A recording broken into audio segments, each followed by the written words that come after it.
Avant de préciser les différents éléments qu'on peut mettre dans une classe, les champs, les méthodes, ce genre de choses, je voudrais qu'on précise la façon dont on peut créer des éléments en Java. Et éléments, on va d'ailleurs préciser également ce terme-là, parce que ce n'est pas un terme Java, élément. Donc on va un peu le revoir. Quand on écrit par exemple int i égale 12, dans une méthode par exemple, ou dans la déclaration d'un champ, en fait, on crée 3 éléments dans le code source Java.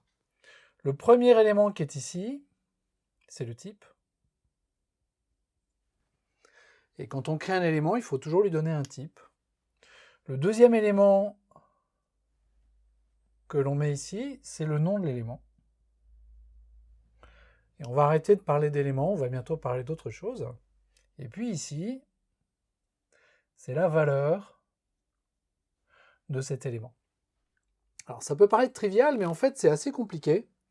Et il faut bien comprendre une chose, c'est que entre le type qui est là et la valeur qui est là, j'ai besoin d'avoir des choses qui sont compatibles. Alors ici, j'ai pris int comme type, donc l'élément i que je crée est de type int, et int c'est l'int qu'on connaît tous, hein, c'est l'entier classique. Et puis à droite, j'ai mis une valeur, et il faut que cette valeur corresponde au type que j'ai mis. Si par exemple je mets int i égale bonjour, bah, là clairement ce que j'ai mis à droite c'est pas du tout un entier, c'est une chaîne de caractères, et le compilateur va juste me dire je ne peux pas mettre bonjour dans l'élément i dont tu m'as dit que le type était int, c'est-à-dire entier. Donc ça, erreur de compilation. Là, c'est le compilateur qui me dit ça. C'est pas du tout l'exécution, la machine Java, quoi que ce soit. C'est avant l'exécution que l'erreur va être générée. Le compilateur me dit, ce qu'il y a à droite n'est pas compatible avec ce qu'il y a à gauche du signe égal. Et c'est comme ça qu'il travaille. Il faut que ce qui est à droite soit compatible avec ce qui est à gauche. C'est dans ce sens-là que les choses se font quand on écrit du code. Alors on va prendre un deuxième exemple. Si j'écris int i égale 3,14. Là, les choses sont un petit peu plus subtiles. Parce que ce que j'ai à droite, c'est un nombre en virgule flottante, donc c'est pas un entier, mais ça reste quand même un nombre.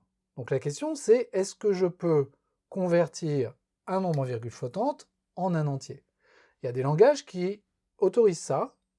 Java l'autorise, mais pas par défaut. Donc ça génère aussi une erreur de compilation.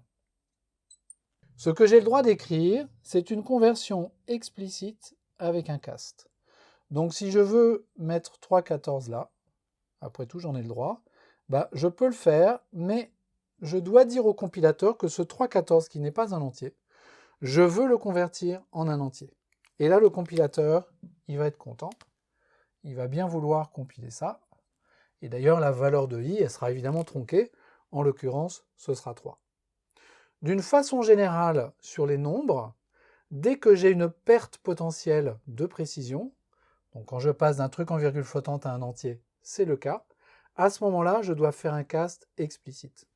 Donc l'inverse est autorisé. Je peux faire float f